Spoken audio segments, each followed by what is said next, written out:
Okay, welcome to the StageLeft Podcast, lifting the veil on the music industry by telling the stories of those with a unique vantage point. The podcast exists to provide free educational content for young artists entering an increasingly complex industry by telling the stories of some of those behind the success. So go to the stageleftpodcast.com for all episodes featuring musicians who discuss in detail the recording, writing and performing processes with members of Radiohead, the Stone Roses, Supergrass, the Lathams, the 1975, Gorillaz, Oasis, Chic, Jungle, Nick Cave and the Bad Seeds, Guns N' Roses, Jeff Lynne's ELO and Kraftwerk.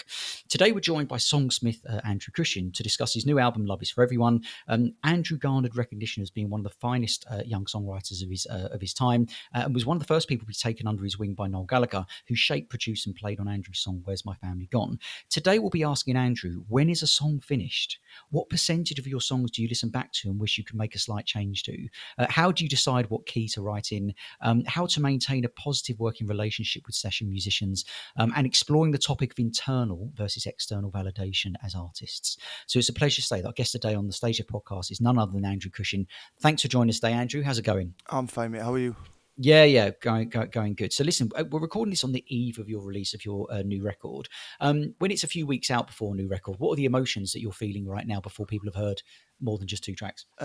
It's a different feeling, this one, than it was for the first record. First one, it was all really new and all that kind of stuff. This is a little. I've been at this point before. Do you know what I mean? We're trying to do things differently. We didn't do as many in stores and out stores and stuff on the last record as what I wanted to. So I don't know. I suppose we're just trying to right the wrongs of how we approached the last record. I don't think there was anything that was particularly wrong with how we approached it, but just not trying to leave any stone overturned, whatever the fucking phrase. Yeah. So yeah, we're just trying to do that. So we're trying to do more in stores. So it's funny because we've worked on this campaign of promoting the album, but the real work comes when it's like 2-3 weeks to go, because that's when you start doing all of the in stores and the signings and as many interviews as you can, and all the content and stuff every day. So that's when the real work starts, when it's like 2-3 weeks away. But I'm excited, man. I believe in the record. I believe in the new tunes. The two singles that we've released, everyone seems to be really into them. So hopefully it's a good sign for what's to come. And you talked about reflecting on the first process of the first record and comparing it to this one. What was the blueprint for this record? So was there anything you wanted to do more of or less of in regards to actual recording? Yeah, I was really conscious to not make it quite dour and maudlin. I was really conscious about doing that. The first album, I've spoke quite openly about it, but the songs on the first album, they were all very, self-reflective of the things that I've been through. Yeah, so the songs on the first record, they were really self-reflective of what I'd been through and what I was going through. So naturally, they were going to be quite maudlin and, very much about me. Do you know what I mean? Whereas this second record, I was very conscious that I wanted to go in and I wanted to make something that was upbeat and something that could relate to everybody. So there's a lot of talk of love in there. Everybody falls in love, everyone falls out of love. So I wanted to write something that was for everybody, really. And then obviously the title Love Is For Everyone, it becomes quite self-explanatory that it's kind of what the themes of the record is. But it's all really quite upbeat, man. And I was really, every song, even the acoustic stuff that I went in with, it was always a way of how can we make this, where somebody can jump around to it a little bit more. And I think we've achieved it, man. There's a really, really good balance on the record of, more Oasis-y rock and, quite a decent bit of almost fucking Wombat style indie. Nice. And then there's also the classic stuff that I've been doing for the last few years as well. So I think we've ticked every box on the record anyway. Have you started rehearsals yet for We haven't. playing those two songs live? We start rehearsals in April. My MD is planning the set at the minute. Obviously, between where we'll work out all the tunes and all that kind of stuff. Everything's in the years now, innit? So it's like it's not like the old days. It's not even like 5 years ago when I first started gigging. It's like it's so easy now. Everyone's got in their headphones, guitar solo in 3, 2, 1. It's like it's impossible to get wrong. So we're just waiting for that to come through. But we start in April. If you can hear any barking, by the way, that's my 2 pugs. Good luck Say tripping hello them to up. him, guys. Question for you: what's the relationship between you and the musical director? You just mentioned the MD there, because Yeah, we have a lot of, the reason the podcast is called Stage Left is we speak to a lot of people who are also like session musicians and people who are not necessarily the front person of a band. And it's always interesting to. In fact, I'm interviewing someone this afternoon who's the MD for Selena Gomez, and I'm right. actually going to ask him, which I'm going to ask you, but from a different perspective, which Yeah. is what is that dynamic between that relationship? Is the MD there to fulfill your creative vision, and who has that particular kind of finalized decision over how that relationship works? It's kind of an interesting one. Well, I'm very lucky because he plays in my band as well. Do you know what I mean? So, if I don't like someone, if I don't like something about the set, there's nowhere for it to hide. And added to that, if I've messed something up, there's nowhere for me to hide. It's just trust. I think. I think you've got to have so much trust. Obviously, I'm trusting him with my songs. I'm trusting him with the things that I've created. They're my bands. Really, do you know what I mean? All my songs are like my bands. So you obviously want to do them all justice. So I always trust him with that. He knows that if there's anything that he's a little bit, I don't know about that, he always comes to me and rings us and we have a chat about it and all that kind of stuff. Planning the set, it's a little bit of give or take. I'll give you an example. We used to finish the set with Where's My Family Gone, which was the song we done with Noel. And before I think it was before we went back to America last year, so we'd done the Louis Tomlinson tour the year before, so we knew the people that were coming to the gigs. They're incredible fans. They're really loud and all that kind of stuff. So we went, well, why don't we try and put War Flags last because it finishes with that la la la.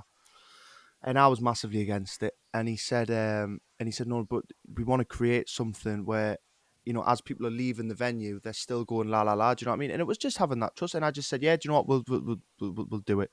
And do you know how many people sang la la la when they left the venue? Not fucking one. So None. there you go.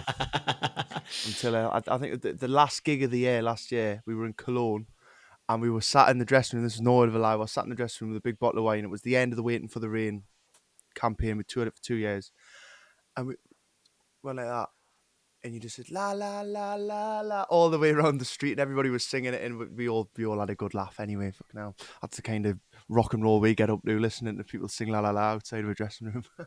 Now, 99% of musicians listening to this would want to be in your shoes, right? So you've written songs that when you first wrote them, so previous to your last, your first record, you had no idea if anybody was really going to ever sing along to these or it was going to take off. Now, fast forward to writing your second album, you definitely know whatever comes out of your mouth or whatever chord progression you choose to write, there are going to be people singing that back at you.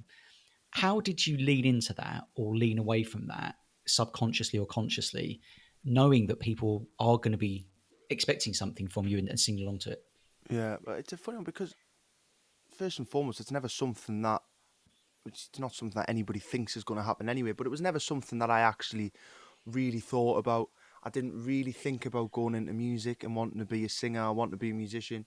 I wrote those songs for me because I was feeling bad at the time, and that was my therapist. Right, and I've spoken quite openly about it. I lost someone really, really close to us in my life, and it was either go and speak to somebody like a professional, or pick up that guitar and pour your heart into it, and that's all I done it for. So everything that I was writing on that guitar, I wasn't writing it. I never wrote Where's My Family Gone thinking I can't wait to get out on stage and see all the hands in the air. I wrote it because I thought if I don't write it, I'm going to end up on the drink for the next 3 days or something like that. Do you know what I Mm. mean? Naturally, when everything fell into place, and then I got a record deal and really snowballed into now being a touring musician and all that kind of stuff. Naturally, you do start thinking about, okay, well, I need to write songs that people are going to sing along to, and you want people to leave singing la la la at the end of gigs and all that kind of stuff. So it's finding the balance, I think, of writing what you want to write. I still pour my heart and soul into everything that I write. Still a lot of songs that are really personal. And then added to that, try and have a little bit of, you've got to have a good chorus, man. If you work on a chorus and you can make it as catchy as you can, 9 times out of 10, somebody's going to leave singing it. Do you know what I mean? But I think the key is to not compromise what you're writing for in the first place. I think I never got into writing and I never got into music because I wanted to see people with their hands in the air singing along. I got into music because if I didn't, I was going to be out sniffing glue. Do you know what I mean? So Mm. it's not losing that. I think it's not losing that. It's not losing the reason why you got into it in the first place. And then naturally, the better you get and the more you gig, the better a songwriter you're going to get. And you'll find out what your audience wants as well. Do you know what I mean? I know that if I went out on stage with a mandolin, my audience probably wouldn't like it because that's not, kind of what they're there to see. If I walk out with an electric guitar and sing an anthem, something like "Where's My Family Gone," I know that that's going to go down better. So I think it's about knowing your audience as well. But all of that stuff takes time. It all takes time. The first few songs that I wrote were terrible, and that's after I got a record deal. All of my best songs were written out of um, feeling bad or wanting to therapize myself, rather than I'm writing this song because I've got a gig next week. All my best songs come from somewhere else, I think. And thank you for sharing that. And regular listeners will know that I do a lot of work in the world of mental health away from the podcast. And I was speaking to a counsellor who supports people in the arts a while ago, and he said that the majority of the people that he spends time with are people who are getting to their 30s or 40s who are songwriters or have been songwriters or performers that's drifted away or dropped away because they had kids and had to pay bills and that type of thing, and actually don't need the therapy. Their therapy should have been through the thing that they were initially doing, which was writing and performing. And Yeah. it's a lot of his advice is, look, just go back and play some open mic nights or get back on a stage, where you belong, which I think is super interesting. So I'm glad that you shared that. Yeah, cool. I've interrupted you there. I do apologize, but it's interesting that he said that because I'm not trying to say I'm a therapist by any means. Of course, I'm not. But I've done a few bits a couple of years ago with Mind and all that kind of stuff. And one of my big things was about having what's the right word, man? It's all right. I know the word in my head, but I can't think of it. It will come. It's almost like having an escape, whether it be going to the Oh yeah. football on a Saturday, or whether it be writing a song, or whether it be going to the boxing, or whether it be going on a run. It was having that. It was having that escape. And the people who haven't got something like that, something that just take them somewhere else, they're the ones that struggle the most, I think. Which is a Have shame. you ever heard? There's a famous quote by Picasso, which was, "All children are born artists. The challenge is to remain an artist as we grow older." And Yeah. that's like a real that speaks a lot. And I know you're a very young man, and you're going to be Mm. writing songs for generations, and people are going to be loving this stuff Well, for a long fingers time. crossed, mate. I could be dead Fingers next week. crossed. The tell us, many songwriters listening to this will battle with when a song is finished. And what I mean by that is there'll be songwriters right now that on their laptop they'll have the name of the song and then they'll say Fin 11112 1113 Yeah, yeah. and just like you never every time you listen back to it you want to tweak it, and that sometimes can stop you from actually releasing stuff and being as creative in new projects that you could do in new songs. So what's your metric for when you go, okay, I'm not going to touch this anymore? Um, I don't know. I suppose when you know. I think if you keep on going back, you can always keep on going back to stuff. You are right when you see them files on people's computers and it's fucking generic song title. I don't know, flip flop, version 2, 1,000. 1.73 or whatever. You can always keep on coming back to something and think, oh, that snare drum needs turned down a little bit, and it's just, you've got to. I think you've got to eventually just walk away from it. The best answer to this though, I think, was in a Noel Gallagher interview when he was talking about what's the story he was talking about, and he said that if he had knew how big the songs were going to get, he never would have finished them. Yeah. So I suppose it's that thing if you don't know. Some of the best songs in the world, there's imperfections on them all. Do you know what I mean? It's the imperfections that make them beautiful, and that makes them human. I think in today's world, nowadays, it's very easy to put something through an AI computer and polish everything up. Things can be polished too much, man. I agree Sometimes with that. the impurities is what makes the song. Um, Nice. I mean, And obviously, do you get it at delegate that least decision to anyone 80% else? finished before you put it out. Do you know what I mean? You don't really put it out Yeah, any less than yeah. that. 80% is I don't know if you're aware of this, but there's some interesting research around perfectionism, and what perfectionists are advised to do is stop when they get to 80%, because that remaining 20% is kind of like, does it actually exist? And it's kind of almost stopping you doing other stuff, Yeah. which I think is interesting. Do you have what's the relationship with? Do you self-produce or do you have a producer? And if so, do you delegate that decision to someone else? We did on the second record. The first album, I really pushed to use a guy called Dave Eringa. Oh, we've had him on the podcast. Yeah, we know He's a Dave. dude, man. Yeah, he's He's amazing. Yeah. brilliant. He's a lovely guy. We're big Star Wars fans in our Mm. camp, right? So on day one of the recording, I bought him a proper lightsaber off the internet. It cost a fortune, so I came in with this and I was like, "There you go, Dave. Make me a #1 album." But he's a dude. He's a great guy. So yeah, obviously, but if you've had him on the podcast, you know exactly who he is. So we had him. The second album, there was talk of me going in and kind of doing a little bit on my own, but I'd be lying to you if I said that I was qualified enough to go in there and do that. I know roughly how my songs should sound. I'm still learning. I still get better.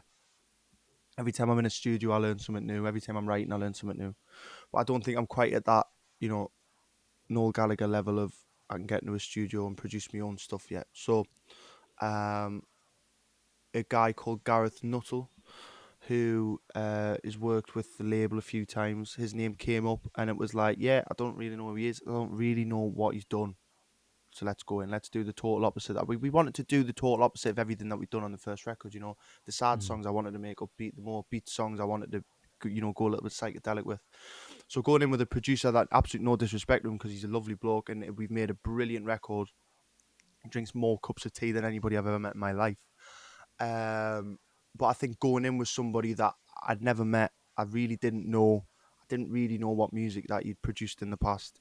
That worked wonders for me because it was like, I don't know what you're good at. You don't know what I'm good at. These are the songs. Let's see what we'll come up with. And I think it worked out brilliant. And were there any techniques that he utilized to get the best out of you that you hadn't used before? Uh, I don't think there was any techniques. There might have been a few ways of, different strumming patterns and all that kind of stuff, and maybe picky stuff for the guitar that I hadn't tried. I will say this without, blowing too much smoke up my own arse. Um, I am very good at knowing, I can't sing without, like, don't really want to come across as arrogant or anything like that, but I can't sing. So when I'm in the vocal booth and stuff, I know where I know where my limits are. I know what I can push. I know where all that stuff. So the biggest thing for me in them kind of situations is just having a producer that trusts us. Dave massively trusted us. Dave really pushed us with my harmonies. It was just a case of being in there with like Gareth, and I'd kind of go, right, I've got two big ones in us, and he trusts us to do them, kind of thing. But I think definitely with the guitar playing, he's a brilliant guitarist. So yeah, he taught us a few different stuff that we could try on the tracks and all that kind of stuff. But yeah, in terms of the singing and all that, I've kind of got that nailed down, I think, dude. Yeah, your voice sounds so on the lead track. I made a note of it when I was listening to it yesterday. Your voice, particularly, there's a point where you hit this kind of big note, and you probably know the one I'm talking about, and you gravel, and it sounds like when you're a songwriter, you've gone up through you got your capo on, you go up through and it's like, where's the stretch? Where's the stretch? Okay, I can't quite go that far, but I'll go like a step down from that, Yeah. and your voice just sounds at absolute peak. It sounds so good, particularly in the last chorus. What's your memories of writing "Love Is for Everyone"? I wrote it when I was in America with Louis. I played it. I can't remember the venue that I first played at, but I played it a few times on that tour. Um, it was just we never had the band out there. It was just me and Rich, my keyboard player, was also the MD.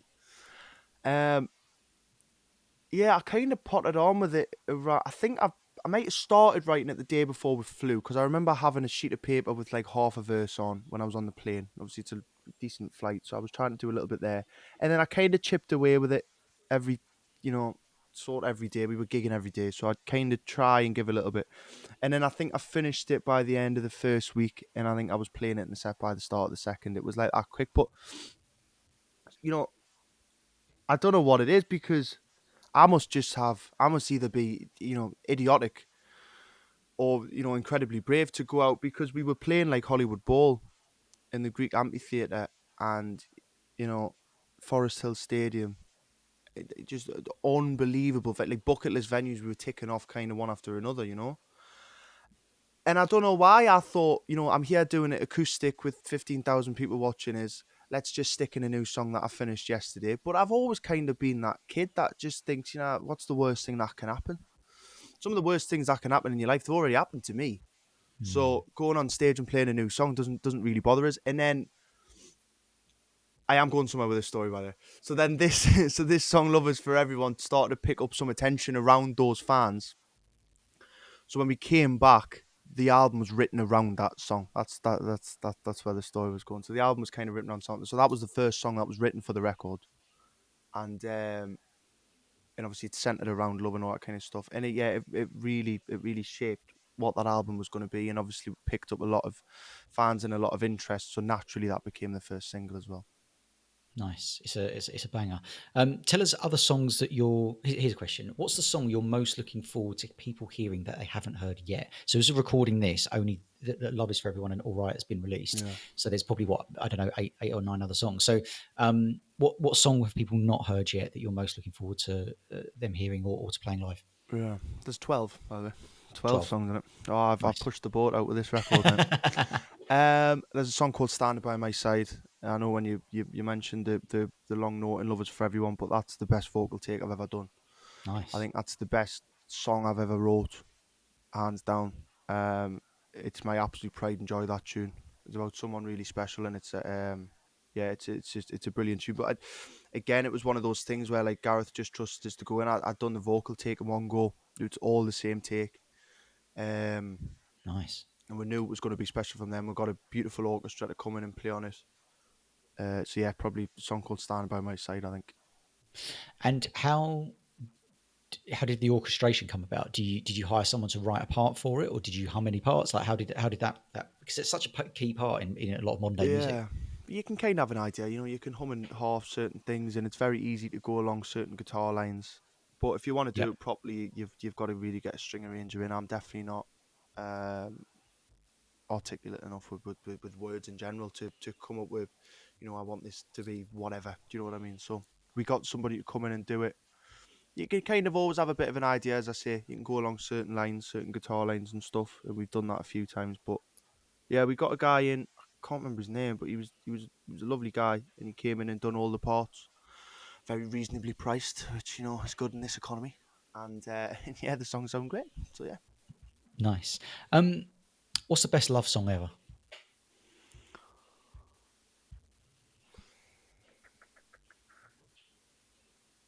Hmm. The best love song ever. I'm gonna throw a bit of a curveball in because it's a really special one to me.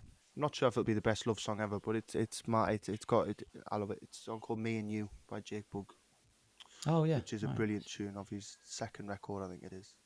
But yeah, that that's quite special, that song for me. But anyway, not trying to get out, nauseous on camera. Yeah. Okay. Thank you for sharing. I'll encourage listeners to go and check it out right now. Actually, well, after the interview. Let's talk about your live performances.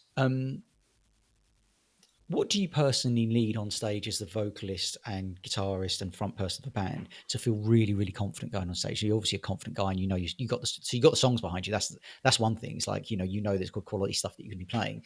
But in regards to the sound check, and you talk about in-ear monitors and stuff like that, what's the common denominator for the ones where you go, yeah, I'm really going to enjoy myself tonight from the sound check perspective? Yeah, well, first and foremost, you've got to have a good set of IEMs as well. It's no good going on stage with you could go on stage with one of the best, monitor engineers in the world. If you've got poor IEMs, that there's only so much you can do with them. So I really invested in some proper, molds and proper packs and all that kind of stuff. And they do cost a fortune, but they pay for themselves. So that already makes a great difference. What do I have on? I have quite a bit of click in my ears, so I can stay in time. I have a lot of my guitar, a decent bit of my vocal, and then just a general mix of everyone else. I'm not too, I speak to some people and they're like, I'd like my bass at such and such dB, and this has got to be over here, and this needs pan to the left. I'm not that fussy with it, to be truthfully honest. The guy who does my ears, he always seems to do a good job with them. So yeah, the room can help as well. The room, sometimes taking one ear out and actually hearing the room a little bit. It's a funny one because you don't. Sometimes you have a terrible sound check. It's like when I used to play football, and it's like sometimes you'd have an awful warm up. You'd have one of your worst warm ups ever. I was a keeper, so the ball would be slipping through my hands and all sorts. And then you'd have one of the best games of your life. Do you know what I mean? So I've had a few times where I've had a brilliant sound check, taking 2 hours and just nailing it, and then you go on stage and someone's kicked an amp over and your mic stand snapped and all that kind of stuff. So as long as everything works, as long as all the lights come on the amps, you've got a chance of a good gig. Nice. After being signed and starting doing those kind of first gigs, and how successful the first album was, how do you think it impacted you in any way to start being recognized? Because again, 99% of musicians listening to this probably won't get the experiences or have had the experiences that you have, but are striving towards that. How does it change you, if at all? I know probably the cool answer is to go, oh, it doesn't change you, take it on in a stride. But like, is that the reality, or even Nah, it's a load of shit. subconsciously? It's a Yeah. load of shit. Anybody who says that, oh, I've never changed, it's Yeah. absolute crap. It is that answer of people wanting to be like, oh, he's so down to earth. I haven't turned into an arsehole at all. I still go and sit. I had a lock in at the pub last night. That's why my eyes look like piss holes in the snow. I still see all my mates. I still see all my family. If anybody, you know, last night I was playing darts all day last night with the old fellas in the pub. Do you know what? It's not. I don't walk around like the big I am by any means, but it naturally changed because you start thinking that you're a bit successful. And then you start thinking, well, hang on, is that a bad thing? And of course it isn't a bad thing because I've worked hard. I've wrote all them. Nobody wrote those songs for me. Nobody sang them for us. So I should be proud of what I've achieved. And then you also get the imposter syndrome of it. It's of like where, like what you've just said, that well, no, but there's people out there that are more deserving to achieve what you've achieved. So then naturally you start getting a little bit more reclusive. So it does change you, but it doesn't turn you into this, I'm a pop star. Sometimes it changes you for the negative because you don't think that you deserve what you've earned. Me personally, I'd sit here now and tell you, that there's times I've, you know, we've done 41 states in America. I'm not even the best singer in this street. Do you know what I mean? It's like, so what give me that opportunity? Of course, I should take some credit for it and say that nobody was writing songs in this street.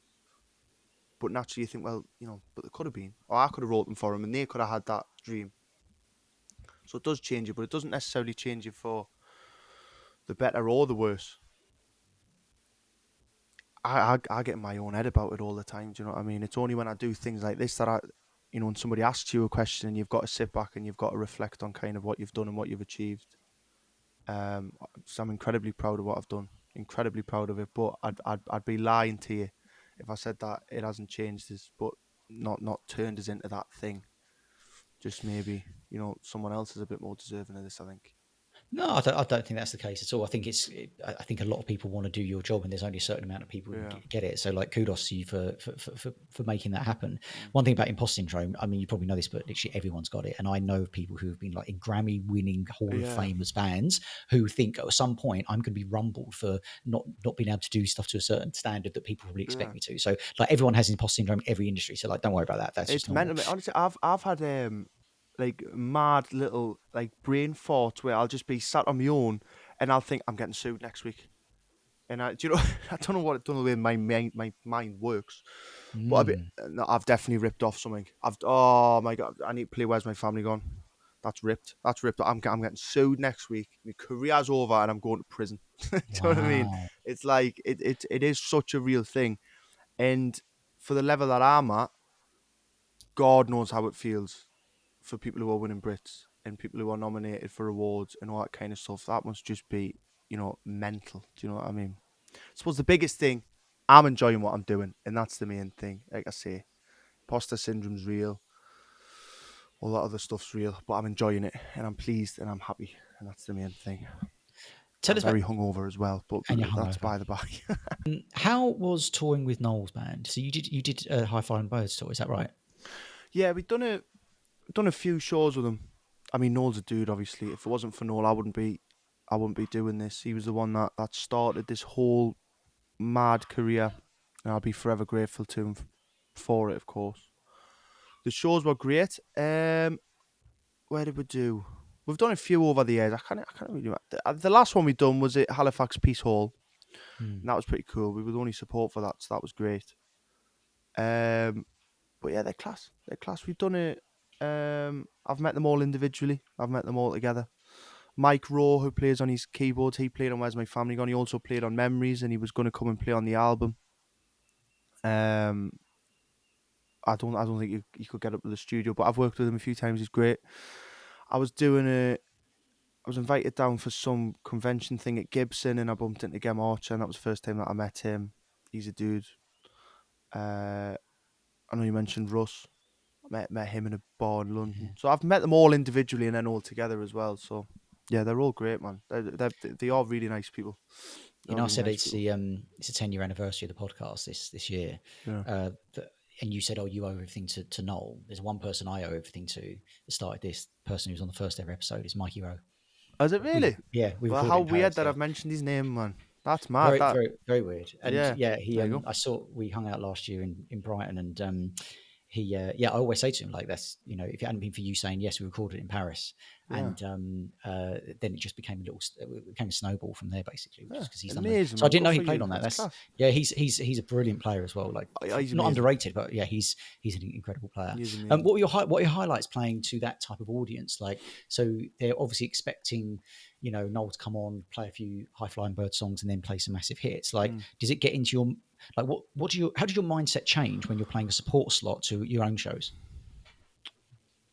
Well, your own shows, people are there to, you know, support. They'll be there to support the art, the first dance and the support acts and all that. But you know, first and foremost, when they buy the tickets, they're there because they like your music. Do you know what I mean? So I suppose the pressure's off a little bit then, because you can just go and enjoy playing your songs. Supporting, I suppose it would be easy to get yourself wrapped up in the you know, I need to pick the best 7 songs that I've got for the support slot, because, you know, this fucker's got Don't Look Back in Anger in his back catalogue, do you know what I mean? And Live Forever. He's going to pull them both out one after another. So I need to come up with an A game. So it'd be easy to do that. But I don't, man. I try to be a bit of a sponge, to be truthfully honest. I'll always watch who I'm supporting. I try and pick up as much as I can from them. Obviously, when I was first on tour with Louis, you know, an incredible performer with the crowd in the palm of his hand. So I try to pick up a little bit of that showmanship from that. And then, you know, every time I watch Noel, just a cool fucker, and obviously he can write an immense song. So again, trying to learn a little bit from that. I think performance-wise, I give it a little bit more maybes. I don't know if I'd be correct in saying that, but I think I do. But it's just to pick up new fans. That's what you got to do. Do you know what I mean? You got to try and outperform the rest. I don't know. It's a different feeling doing support shows. I enjoy them both.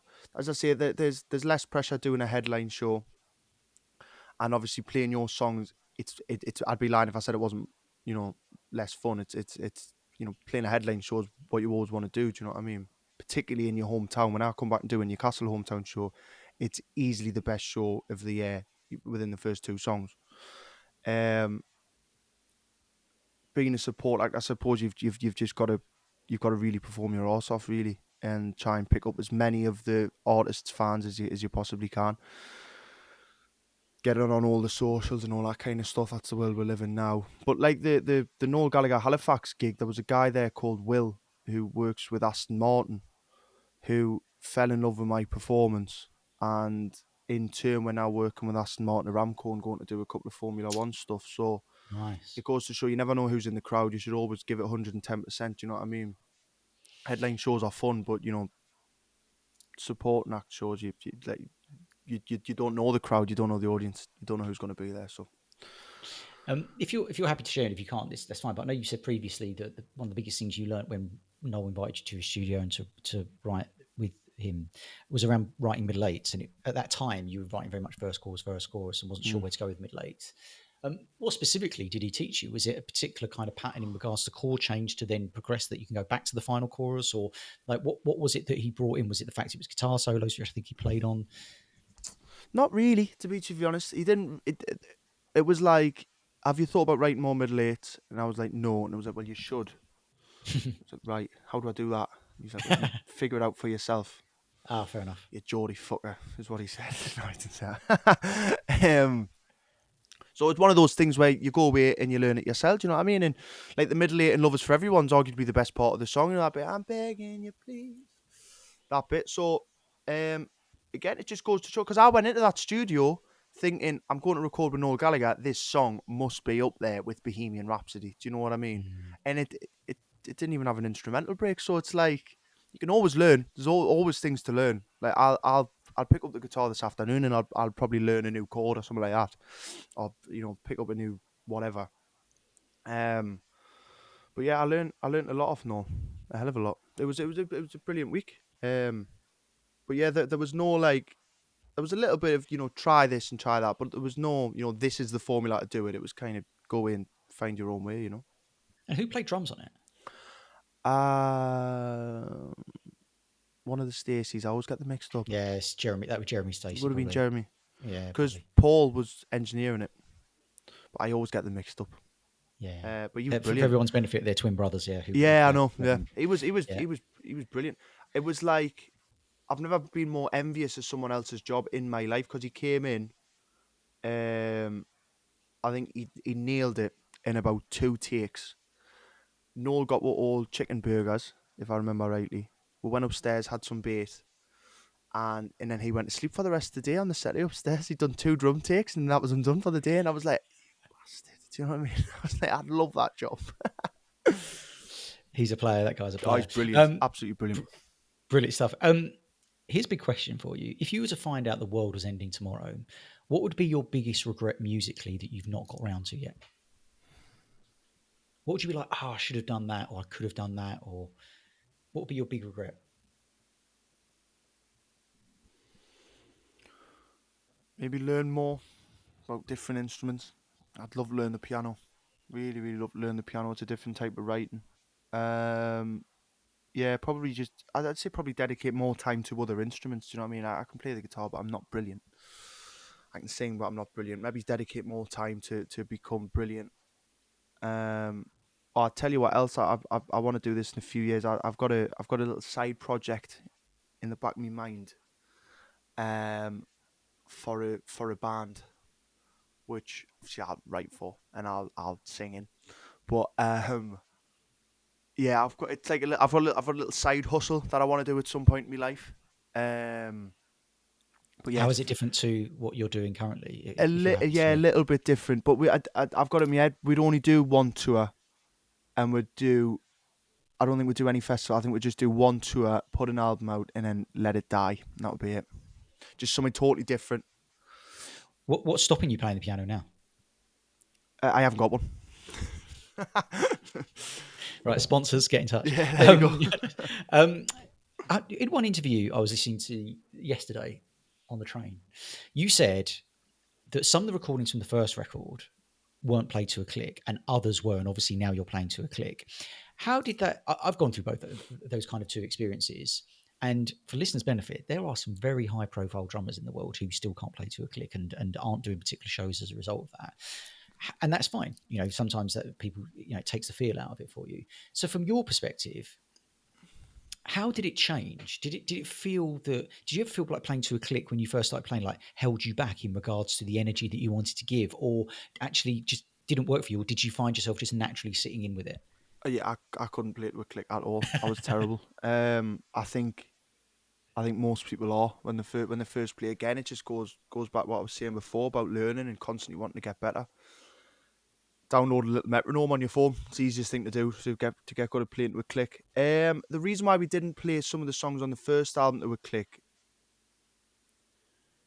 Dave wanted to record a few songs completely live. So naturally we'd speed up by the time it gets to the last chorus and all that kind of stuff. And then we didn't want to be restricted when we played those live. So what we do is sometimes we had a fluctuating click, which was a nightmare to play to. Really? And that takes some getting used to, I tell you, because so it speeds up and slows down. It speeds up and slows down at different points in the song. So that was really tough to get with. But again, it's about trusting Rich, my MD, and saying, right, if you think this will work, and you think we're all good enough to play to it, then I trust you. You've got that title. Let's go and do it. And fair play to him, man. He was bang on, because when we'd come to do it, it was like it looked like we'd been playing together for years. Because the band would speed up and then nobody would be looking at each other but would know when to slow down, and it looked to the naked eye like they must have been they must be brothers or something, because they're clearly fucking telepathic, but it was literally like just that click going faster and slower. So that was a funny one. Everything on the next set and everything on the next album's to a click. We want to keep everything. I don't want. I've always been keen on, it's a show now. Do you know what I mean? It's not a £5 pub gig anymore. It's now people are spending their money. They want a show. They don't want to just see me dance around the stage like a lunatic and forget words and choruses. So I think if we put everything to a click, where it's nigh on the same every night, we're maybe changing the songs around once or twice.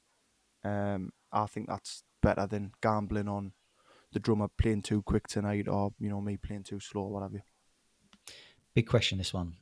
How do you compartmentalize being bandmates? So being bandmates from friends, because obviously you want to enjoy yourself while you're on tour and that type of thing. But you're a profession, as you say. You want, this is no longer £5 pub gigs. Yeah, How do you compartmentalize, and how do you give feedback to bandmates if it's not exactly what you want from them? it's the worst thing in the world having to get rid of your bandmates. It's awful. You know, anybody and everybody who's been in the band or been around the band, they're still part of my family. I still speak to them all. I love each and every one of them. But from my point of view, you've got to see it as a business now, unfortunately. And, if somebody isn't pulling their weight and they have a couple of warnings and they still ain't pulling their weight. And I'm not saying that this has happened, by the way. I'm just, this is an Yeah. example. I've had people that come and go for various reasons. But this is just an example completely. People aren't pulling their weights, let's say. If they ain't pulling their weight, that affects me making money. And this is my job. And in a business, if someone ain't pulling their weight, they've got to go, unfortunately. It's never personal. Never personal. But it just is what it is. But added to that, they're all great. And I love hanging around with them. And I love being on the road with them. They're my family. They're my best friends. Love them all. Um, we have a proper laugh. Like, it's not like we have a proper laugh. We've got this thing called Wine Club, which is basically just means we get hammered on wine every night. But we've got we write stupid theme tunes and that. Like, we have a proper laugh. Like, it's like being away with five of your brothers. It's mint. So it's devastating when one of them decides to leave, or when one of them's got to go. It's heartbreaking, but it's my business and it's my income, and I've got to protect that, No, I mean, the way you answered that, maybe even subconsciously, the fact that you said that kind of giving, if there's people not pulling their weight, giving them a couple of warnings, and then they're still like, that's just completely fair. And I think if you're communicating in that way, but we speak to a lot of musicians who are the other side of the fence, and sometimes artists aren't as forgiving. I mean, these are famous old examples, like James Brown used to famously fine people on the spot if they played the Yeah. wrong note, that type of thing, which is the other extreme. So I think what you're describing is really fair, and I think most people would really appreciate that. What do you feel that you need from the rest of your band to feel really confident? Is it a case that they've just got their parts nailed down? Is it a case that they're communicating with you during the gig? Like, what is it that you want from your kind of stage left musicians? Well, I mean, it's our show. Do you know what I Yeah, mean? It's not. I always say that it's not. It's not my show. It's my business, and it's my name on the poster. But I always say it's our show. It's the merch man's show. It's the kid who's driving the van show. It's the sound guy show. It's everybody's show. So everybody's got to muck in. For me to feel confident personally, you know, just have their parts nailed down. If anything yeah, goes wrong, stop. Tell me, or whatever. But added to that, they need to feel confident as well. And them feeling confident will be me, on top form, voice well rested, know all the words, be prepared as well. Um, for the guy selling the merch to be confident, he needs me at the end of the show to go, right, go and buy a t-shirt, so he's doing his job. On my last tour, we had the guy who was driving the bus, War Dave, we called him. We're dragging him into the lounge and stuff nearly every night. Do you know what I mean? And having a proper laugh together. And I try to keep it like a family, man. So yeah. what they need from me is exactly what I need from them. I think just know your parts, be professional. And yeah, I suppose that's it. How do you maintain kind of the raw emotion of a song that you've played once you've played it 1,000 times? So is there any way that you kind of manufacture Like I've done it in the past where like I will really, really think about the lyrics of a song that I've sung like 500 times in the past, so that I can kind of almost get back into it if I'm feeling like like a bit removed from that song, because it's almost like you're doing it on autopilot. You know, there'll be songs that you could play on autopilot that you know people are going to absolutely love. So how do you kind of reconnect with a song that you've played with loads? I'm not too sure. You know, I've never really found it a problem, if I'm being truthfully honest. Like I always, I can always, sorry, I can always put myself back in that place that I was when I first wrote it. Like when I play "Waiting for the Rain," I still go back to being that 16-year-old kid. Like that was the first song I ever wrote. So I still remember sitting, you know, roughly where I'm sitting now, Mm. and writing that song. So I don't know. I find it quite easy to put myself back in those situations. We used to play a song called 4.5% a lot, which is, you know, about my dad, and it's really personal. And that got to a point where it was like, right, I'm losing more than, and I don't mean fans, I mean myself. I felt like I was losing more of myself than I was, you know, because again, Yeah. that song's dead honest, and it was another song example of therapizing myself and all that kind of stuff. So it came to a point where I was like, right, lads, I'm not playing that anymore. And again, you know, it's such a personal one that they respected it. But yeah, certain songs, especially the more acoustic ones, where you know it's just me and a guitar, I find it quite easy to put myself back in that place or that position I was when I wrote it. Nice. And let's explore a topic that we've done a lot. So we did it. We brought this question up when we did a live episode with Free the 1975, and it's something that's been a theme for the last year or so on the podcast. I remember Ralph Roll from Chic was like, oh, "Wow, that's a heavy question." But I wonder if you can explore the topic of kind of internal versus external validation as an artist. And for our listeners who haven't kind of got their head around that yet, so internal validation is writing a piece of music or performing a piece of music or piece of art that you are satisfied when you are just personally satisfied with it, whereas Yeah, external validation is everyone wanting else. other people to say it's great. Yeah. So where are you? And we all kind of are on a different path with that. So where are you with Yeah. that? Well, like I said at the very start of this podcast, I got into this for internal validation. Do you know what I mean? I got into Yeah. this to stop me from going out and, you know, going a little bit mad, to be truthfully honest. Um, I still become that young kid when I'm writing. When I write a good song, as I've got a little bit older and as I'm a bit more mature, I play it to, you know, my little sister and my mum, and, you know, send it to Lee, my manager, and all that kind of stuff. And when they say it's good, I know it's good Yeah. for some songs. And then other songs, like that Standing By My Side, for example, that I was mentioning, that, you know, I think it's the best song I've written. Fucking Bob Dylan could have rang me and said it was a terrible song, and I would have said, you're wrong. Do you know what I mean? Because I believed that song was great. So I don't know. I think it depends on what kind of art I'm creating. Um, I'd like to think I'm still very much, you know, that young kid who, you know, he's writing for himself. He's yeah. It's a really tough question, that. Thanks. That's what I do. Yeah, fucking I hell. mean, one of the things so I don't think it's a problem at the moment, but one of the things someone in your pathway, if you continue to ascend the way you are, could get into the position of is Mm. being surrounded by yes people, and they're just like, oh, there's Andrew Cushin. Do you know what I mean? And so you Yeah, need to pick out some critical friends, which sounds like you already have, yeah, who yeah, of can course. say, even if you're really big, or you know you know writing hit records, whatever it might be, they can say, no, this isn't up to scratch, or this isn't so good. And Yeah, yeah, I know that can be a bit of a problem. So that's yeah, of something course. you probably need I to keep mean, in mind. I suppose right, okay, a good example then would have been when I was doing the second album. You don't go in with those 12 songs, you know, you go in with about 25 or whatever, and then you whittle it down. And there's about 5 or 6 songs that didn't make the album that I thought maybe could have. And it was Lee, Gareth, and Mark at the record label who just said, you know what, these ones are better than them ones. You've got to trust them. So again, me trusting people who Yeah. are employed to be around us and employed to look after us. Um, I trust them. But yeah, it would have been very, very easy for them to just go, yeah, let's just keep Andrew happy and put them on. But then it would have been detrimental to the album as a whole, because it wouldn't have been as good. But I'd like to think that I'm still happy with me writing a good song. Um, the external validation's a bonus, I think. I think Nice. you've always got to, as a performer and as a musician, My job is to entertain other people. Do you know what I mean? But that doesn't mean that I shouldn't be happy myself when I'm writing my own stuff. Do you know what I mean? So if I can keep myself happy, and if I can sleep at night knowing that I've written a good song, then I'll be very, very happy with that. The external validation that comes later, that's the bonus, I think. Nice. I got So I got myself out of that question there. nice.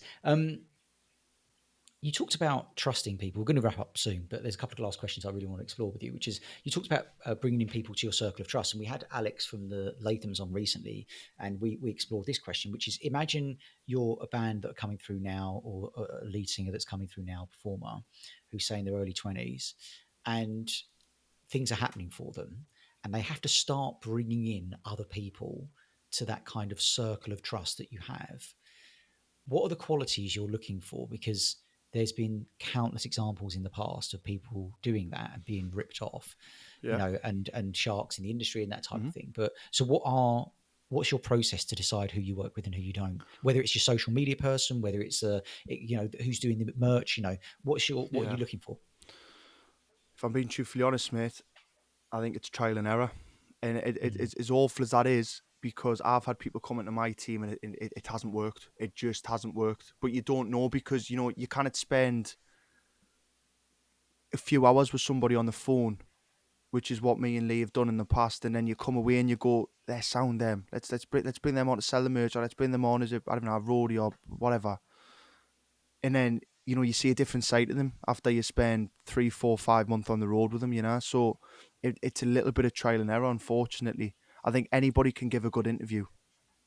If mm, if if you if you're after the job and you've got to go meet the person who could give you the job, and you've only got an hour to impress them, you can do that. It's the few months later that they'll start to see through cracks. For them to come in, so like I say, it is trial and error. But for some of the traits that I'd be looking for, if you are just going to jump the gun and just go, right, we're just going to bring him in. Like for instance, I got a drummer in America, a guy called Nick Savoni, who is an absolute dude and one of the best drummers I've ever seen. And I spoke to him on the phone for 20 minutes before I went up and done a show, and then I spent 6 weeks with him over in America. So that could have been disastrous, but that one worked. But he was polite. He was very grateful. Um, he also offered a little bit of sacrifice as well. I don't mean like he chopped off a finger or nothing like that. But he was like, right, he's flying into Nashville. I live in Boston. I tell you what, I'll drive over to Nashville. I'll pay for my own petrol. I'll bring my own drum kit. You need showers in America. Let's go to a Planet Fitness where I can use my American details and get his old shower cards. So it was like, he's a polite kid, clearly very grateful, and also he doesn't want to just come and rip off. He's also, he's putting his hand in his own pocket as well.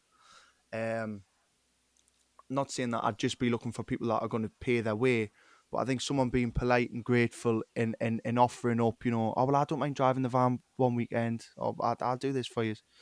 I think all that kind of stuff goes a long way, because it's obviously a very stressful business, and yeah, having somebody to take the load off. But the answer to your question, mate, it's trial and error, unfortunately. So we're going to begin to wrap up. There's someone I want to ask you about, actually, who we haven't really spoken about too much on this podcast, but I've had lots of conversations with Matty Healy from 1975 about a particular artist that I know your dad was a fan of, right? And that Hmm. is Damien Rice, right? Yes. How do you know that? Do my research, You've mate. done your research, lad. Um, so we never really talk about Damien Rice on this podcast, but his first album, O, particularly, is just an absolute masterpiece. Yeah. Tell us about how Damien Rice factors into, or maybe factored into you listening as you grew up. Well, it was like, I'm from that old school thing of you always listen to what your mum and dad listened to. Do you know what I mean? So I was Yeah. brought up on a cocktail of Oasis and, the Jam and the Stone Roses and all that kind of stuff. But then, my dad had this real, you know, folky soul side to him, where he could just sit for hours and just be totally immersed in a world of finger picky, really heartfelt music. One of those artists was Damien Rice, and it was something that stuck with me for quite a while. And yeah, I became a big fan of Damien Rice. Yeah, he's brilliant. He's absolutely brilliant. Like, Cheers, Darling, and all that kind of stuff. They're Mm. fantastic songs. We Cheers, Darling. Do you remember it has the percussion on there, which has done the chinking of the glasses? Yeah, So yeah, yeah, of it's like people, course. and like that almost becomes the Yeah, yeah, the yeah. click track to the It's whole amazing. piece. It's really, Well, I've really I've even brilliant done. watched videos of how he plays it live, And he plays it live with like the track and stuff on, and you can hear this. It's amazing. It's Oh, so nice, clever. really? It's so clever because he Yeah. doesn't use it. If I'll have to try and find you the link and send it over. But there's a video of him playing it live on YouTube, and he doesn't have any in-ears in. He's just got his wedges, and he's drinking a bottle of wine. I think he does the full bottle of wine in, which is very impressive. And he's kind of doing all this and doing that, but he's just banging time, man. I find him mesmerising. I think he's brilliant. Yeah. I think he's absolutely brilliant. Good stuff. Last question. If you could change one thing in the music industry, what would it be? It's got to be fair pay, man. It's got to Yeah. be fair pay. Like I know that's such a cop out answer because everyone wants to make more money and all that, but you know, the artists are the ones that are going out and entertaining people. When COVID comes, people look to the arts and the industries and all, you know, to be entertained. You go to the football and you sing songs. Do you know what I mean? It's always there, and they're the ones that make the most sacrifices. They're the ones that don't see their family or their friends for months and months, or maybe even years at a time. They're the ones that are constantly out of pocket. You know, people think that this whole industry is, you know, rock and roll and all that kind of stuff. Sometimes rock and roll means you get paid in 8 cans of Red Stripe and then you're back in the van and on the next one, you know what I mean? So I think it's got to be where, I don't know whether it's more money getting put into it. It's a shame when you see all the small venues closing because it just goes to show that even the struggling musicians, even they've now got nowhere to play. Do you know what I mean? So I'd have more money put into it. I just have more money put into it. It's very easy to say, oh, what would you change? Oh, I'd change people slagging off bands and all, but that's always going to be there. But there's people in the industry that are making a hell of a lot more money than the artists and doing a hell of a lot less work. So yeah, I'd change that. Great. So what's the plan for the rest of the year? So obviously album comes out, tour. Tell us about what the plans are for the rest of the year. Yeah, so the album comes out on the 2nd of May. I go on tour towards the end of May, I think, about a week after the album, somewhere around then. So we're doing UK. By the time that when does this podcast come out? Around the day, 27th of April is coming out. 27th of April. So from then, my American tour has actually been announced at 6:00 tonight, which is great. And then we go back into Europe as well. I imagine Europe will be announced by the time this comes out as well. I think it will anyway. We got a couple of festivals, and we've got something big at the end of the year in Newcastle. I can't say too much about that, but yeah, there was a lot of people that were obviously disappointed that I haven't got a Newcastle show on the tour. We're going to do Come Together Festival with Robbie Williams. I think it's 35,000 people in Exhibition Park. So it's going to be absolutely amazing. But what I will say, you know, we are doing something in Newcastle. Don't be too disheartened just yet. And then obviously I'll be going to record another album as well. Hopefully, you know, I want to keep on building. We've had a few months off the start of this year just to kind of, you know, work on other things. I've got a kind of IPA which will be out by the time this comes out, so you know they'll be available online, help promote the album and all that kind of stuff. Great. So obviously working with Aston Martin as well. So we're putting my fingers in a few different pies and all that kind of stuff. But it's going to be a busy year, and I'm excited to get it started, mate. Yeah, as I say, rehearsals start in April, and then yeah, we're ready to go after that. Well, listen, thanks for your candor and your wisdom and your insight and your vulnerability and sharing your processes. Good luck with the new album. I hope it goes really well. You know, tour sounds fantastic. You know, you're writing some songs that mean a lot to a lot of people, and you know, please continue to do that. Make sure you get on the piano, start learning the piano. We'll get you back on the podcast in a couple of years' time when you've got an album full of piano ballads as well. So, yeah, I'll hold you to that, mate. Yeah, nice one. All right, thanks for being such a great guest on the StageLeft Podcast. Thank you very much, mate. All the best. Cheers. Cheers.